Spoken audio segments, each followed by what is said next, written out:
আসসালামু আলাইকুম। আশা করি সবাই ভালো আছেন। কিছু কথা বলার জন্য আসলাম আপনাদের মাঝে। সময় থাকলে অবশ্যই শুনবেন। বাংলাদেশের যারা রাজনীতিবিদ আছেন তাদের উদ্দেশ্য করে বলতেছি, বা যে কোনো একটা জিনিস দায়িত্ব, সরকারি চাকরি বলেন বা রাজনীতি বলেন, একটা দায়িত্ব জনগণ বা একজন মানুষকে দায়িত্ব দিলে দায়িত্বটা কীভাবে পালন করতে হয়, এই জিনিসগুলোর জন্য আসলাম আমি বলার জন্য আপনাদের মাঝে। আমি একজন মালয়েশিয়া প্রবাসী, প্রায় 17-18 বছর থেকে মালয়েশিয়াতে থাকি। তো আমার এখানে কোনো বস নাই, আমি নিজে, আমরা 2-3 জন মানুষ একসঙ্গে কন্ট্রাক্টে কাজ নেই, বাইরে ছোটা কাজগুলো আর কি, যাক আলহামদুলিল্লাহ। তো এই দেখে যাই ফলগুলা, পামেল ফল আর কি, এগুলোতে তেল হয়। তো এই বাগানের মালিক, যেমন এই বাগানের মালিকরা এখানে থাকে না, তারা অনেক দূরে থাকে। যেমন আমাদের বাংলাদেশ, ঢাকা থেকে রাজশাহী বা চট্টগ্রাম, অনেক দূরে দূরে আর কি গ্রামে, তারা শহরে, এই যে এখান থেকে শহরে থাকে আর কি, কুয়ালালামপুরে থাকে, মালয়েশিয়া শহরের কথা বলতেছি, দূরে দূরে থাকে। তো বাগানগুলো তো দেখাশোনা মানুষ নাই, দেখা যায় আমাদের উপরে হয়তো দায়িত্ব দেওয়া যায় যে বাগানের ফলগুলো কাইটা আবার গাড়িও আবার নিজের আবার ঠিক করতে হয়, ঠিক আছে। তো আমাদের দায়িত্ব ফলটা কেটে বের করে দিয়ে লোড দেব, শেষ, কাজ শেষ। আমাদের এই ফলগুলো 1 টন ফলের দাম 80 টাকা, আর এই ফলগুলো 40টা ফলে 1 টন হয়। 40টা 1 টন হলে প্রায় আপনার বাংলাদেশের 32-33 হাজার টাকা হয়ে যায় 40টা ফলের দাম, ঠিক আছে। তো এই আজকে 17-18 বছর থেকে তো এই বাইরের কাজগুলো পারি নাই, কোম্পানির কাজ আইসা হয়তো 5-6 বছর করছি, পরে পরে কোম্পানিতে এই কাজগুলো মনে করেন 26 টাকা টন দেয়, আর আমরা বাইরের 80 টাকা টন নেই, ঠিক আছে। তো দেখা যায় আমরা যদি ইচ্ছা করি এই ফলগুলা আপনার 100 ফল বা 200 ফল, বাগানের মালিক যেহেতু নাই এই জায়গায়, বিশ্বাস করে আমাদের কাছে দিয়ে গেছে, বুঝলেন। তো আমরা যদি ইচ্ছা করি এই ফলগুলা 50টা 60টা, বেশি না, 60টা ফল, 1.5 টন ফল, 1.5 টন ফল যদি আমরা মাইরে দিই, মানে চুরি করি, যদি গাড়িওয়ালা, এবং গাড়ির অভাব নাই, এই যে অনেক ড্রাইভার আছে, সব অনেক ফোন দেয় যে ফল বেচাস আমাদের কাছে বলবি, আমরা তো বাগানে ঢুকায় গাড়ি ঢুকাই দিব, তোরা লোড দিয়ে দিবি 60টা 70টা ফল। কী আছে তার বিনিময়ে, কি 4টা ভাগ করবে, ড্রাইভারে 1 ভাগ নেবে আর আমাদের 3টা ভাগ দিয়ে দিবে 3 জনের, ঠিক আছে। তো দেখা গেল আমি যদি এমনি, যদি আমার আল্লাহর রহমতে 150 রিঙ্গিত, 200 রিঙ্গিত, 250 রিঙ্গিত আছে, ইনকাম আছে, আলহামদুলিল্লাহ, আল্লাহর রহমতে সবার বাবা মার দোয়ায়। তা আমি মাসে 5,000 রিঙ্গিত, ধরেন সাপোজ একটা কথার কথা বললাম, 5,000 রিঙ্গিত ইনকাম হয় আমার,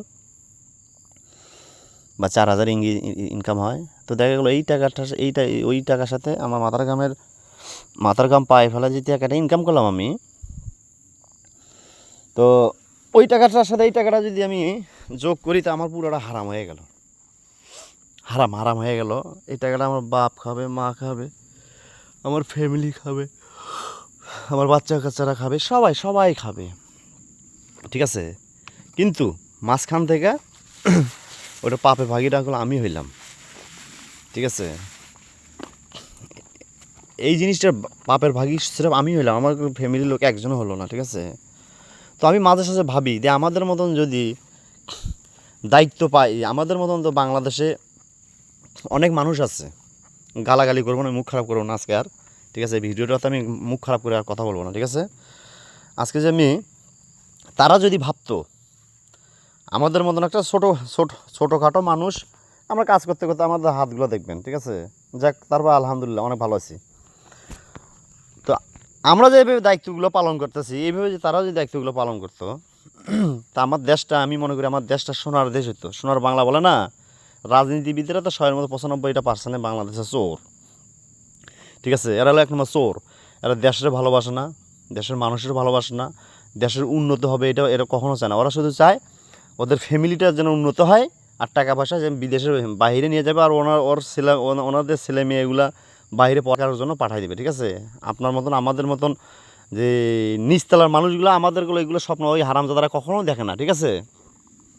তা ওই সব হারামজাদাদের উদ্দেশ্য করে বলতেছি যে আমাদের মতন যদি সুযোগ পাইতো, ঠিক আছে, সব বেচে দিত, কোটি কোটি টাকার মালিক হয়ে যেত, কোটি কোটি টাকার মালিক আমি হয়ে যেতাম, বা আমাদের মতন হাজার হাজার বাঙালি প্রবাসে যারা আছে হয়ে যেত, ঠিক আছে। কিন্তু আমরা এই জিনিসগুলো ভাবি, হারাম কোনটা হালাল কোনটা, কিন্তু এই হারামজাদারা ভাবে না, দুঃখটা আমার এই জায়গাতে, ঠিক আছে, দুঃখটা আমার এইখানেই।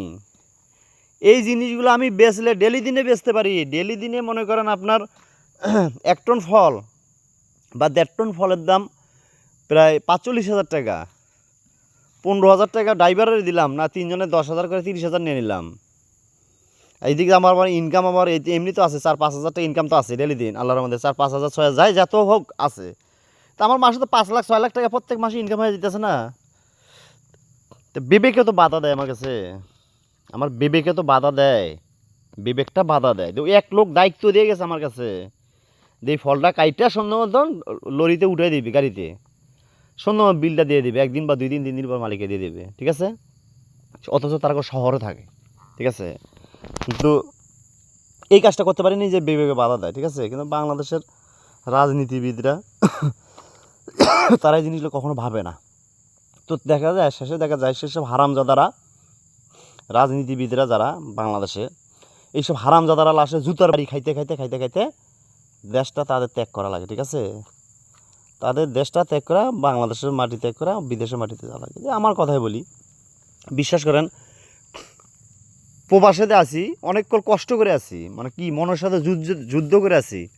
বাবা মা ফ্যামিলি আত্মীয় স্বজন বাংলাদেশ সবাইকে থুয়ে দিয়ে বিদেশে আছি না, খুব খারাপ লাগে গোল। এই জিনিসটা কখনো বুঝায় বলতে পারবো না। যখন দেশে যাই, দেশে ছুটিতে গেলে, ছুটির থেকে যখন আসার টাইমে বাংলাদেশ এয়ারপোর্টে ঢোকার আগে মনটা চায় যে এয়ারপোর্টের কপালে লাত্তি দিয়ে চলে যায় বাড়িতে। এত একটা খারাপ লাগে, এত বিরক্ত, এত খারাপ লাগে। আবার ভাবি না, সংসার ফ্যামিলির জন্য যাইতে হবে, যাই আর কিছুদিন খাইটা চলে আসি, ঠিক আছে। তো বাংলাদেশের যে রাজনীতিবিদরা আছে তাদের কাছে আমি একটা কথাই বলি, ভালো হন, ভালো হইতে পয়সা লাগে না। বলে না যে এখন বর্তমানে সরকার আসছে, সরকার আসছে, যে এই জিনিসগুলো ভালো করবে, সংস্কার এই জিনিসগুলো করবে, ওটা ভুল ধারণা। মানুষ যদি মন থেকে যদি ভালো না হয়, মনটা যদি ভালো না করতে পারে, পরিবর্তন না করতে পারে, যে সংস্কার করে লাভটা কি? সংস্কার করে কি লাভ? আর একজন আসলো, সেই করলো, তার লাভটা কী হলো? মন পরিবর্তন করতে হবে, মনটা ভালো করতে হবে, তাহলে দেখবেন আলহামদুলিল্লাহ, তাহলে দেখবেন দেশ উন্নত হয়েছে। দেশ উন্নত হয়েছে, দেশের মানুষগুলো ভালো উন্নত হয়েছে। প্রত্যেকটা ঘরে ঘরে দেখবেন মানুষ প্রবাসে চলে গেছে। প্রবাসে যেমন এই যে মালয়েশিয়াতে যেমন এই বাগানের বিষয়গুলো ফ্রি দেয়, ফ্রি। কত রিস্কাওয়ালা ভাইয়েরা আছে, কত কৃষি কাজ করে ভাইয়েরা, কত হাজার হাজার লক্ষ আছে, দেন না, তাদের সুযোগ করে দেন না, আসুক তারা। 1 লাখ টাকা, 1,20,000 বা 1.5 লক্ষ টাকা করে দেন না, দেন, আপনার দেন, দেখেন দেশটা উন্নত কীভাবে হয়, আমাদের দেশটা কীভাবে উন্নত হয় দেখেন, দেখেন, আপনাকে ট্রাই করেন, চেষ্টা করবেন, ইনশাল্লাহ সব কিছু সফলতা পাওয়া যাবে। এটা আমার মনটা বলে আর কি। আপনার এই ফ্রি ভিসাগুলো এই দেশে দেয়, ফ্রি ভিসা মাংনা দেয় ভিসাগুলো, আপনারা 5 থেকে 7 লক্ষ টাকা নিয়ে নেন, নিয়ে কী করেন, সিন্ডিকেট করে দেন। এই দেশের সরকার ডাইরেক্টে বলে তোর বাংলাদেশের সরকার চোর। এই দেশের পাবলিক দিয়ে আছে, এরা ডাইরেক্ট তোর বাংলাদেশের সরকার দেশে 1 নম্বর চোর, 1 নম্বর হারামজাদা। তোর বাংলাদেশের 1 নম্বর হারামজাদার করে হারামজাদা। যদি হারামজাদা না হয় তো এই মাংনা ভিসাগুলা কীভাবে তো কোথায় 5 থেকে 7 লক্ষ টাকা নেয়?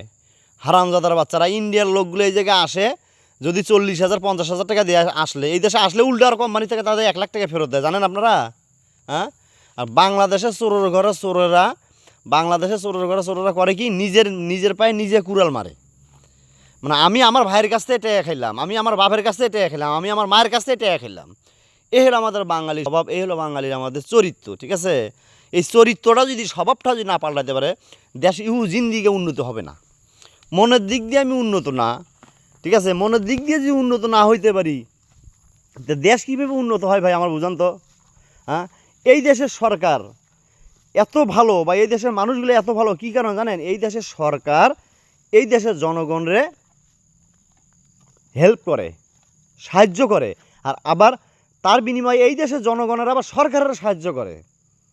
সরকারের সাহায্য কী করে জানেন? দুর্নীতি দেশ খুব কম করে, এরা সরকারের সাহায্য করে, টাকা পয়সা। সরকারের সাহায্য করতে তো আমাদের পাবলিকের তো টাকা পয়সা লাগবে না, টাকা পয়সা লাগবে সরকারের সাহায্য করতে? মন থেকে সাহায্য আছে এগুলো, সেই সাহায্যগুলো করি, সবাই করি, দেখবেন বাংলাদেশে দেখবে উন্নত হয়ে গেছে। এগুলো ঘটনা। যাই হোক, 2 একটা মুখ খারাপ করে কথা বলছি, কেউ কিছু মনে করবেন না, ঠিক আছে। আর আমার ইউটিউব চ্যানেল আছে বা ফেসবুক আছে, হারাম আমি টাকা পয়সা ইনকাম করার জন্য বা আমার এই যে আমার আজকে সাবস্ক্রাইব বাড়ছে, মানুষ কমেন্ট করছে, লাইক করছে, এটা করছে, ওটা টাকা ইনকাম করবো, এটা করে না হারাম। ওইটা আমি কখনো টাকা ইনকাম করার জন্য, টাকা পয়সা ইনকাম করার জন্য বা এই টাকাটা ইনকাম করে আমার বউ বাচ্চা, বাবা মা, ফ্যামিলি তাদেরকে খাওয়াবো, এগুলো বাস্তব তো দূর কথা, কল্পনা তো আমি ভাবি না, কল্পনা তো না। কখনো যদি আমারও যদি আল্লাহ যদি এই ফাংশন থেকে টাকা দেয়, ওটা আমার মনের মধ্যে আছে, ওই টাকাটা আমি কী করবো ওটা আমার মনের মধ্যেই আছে। আল্লাহ যদি আমার হ্যাঁতে বাঁচায় হয়, ওটা আমার মনের মধ্যে আছে ইনশাল্লাহ। ওটার সময় হলে সবাইকে দেখাবো আমি কী করলাম এই টাকাটা, যদি পাই আর কি, যদি পাই, এইটাই। যাই হোক, সবাই ভালো থাকবেন। আর সবার কাছে অনুরোধ, কেউ রাজনীতির জন্য গ্রামের মানুষের সাথে কখনো, গ্রামের মানুষ স্থানীয় মানুষের সাথে কেউ কেউ ঝগড়াঝাড়ি করবেন না, মারামারি করবেন না।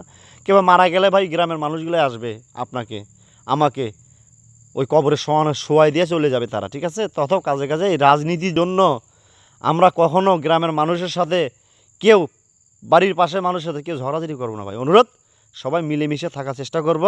আল্লাহ তাআলা আমাদের যার যার যে ধর্ম, যার যেই ধর্ম, যেই ধর্মের মালিক আছে, সেই মালিকে যেই জিনিসটা চায়, ভালো চায়, সেই জিনিসটা আমরা ইনশাল্লাহ ফলো করব। এই বলে আপনাদের মাঝখান থেকে চলে গেলাম। সবাই ভালো থাকবেন।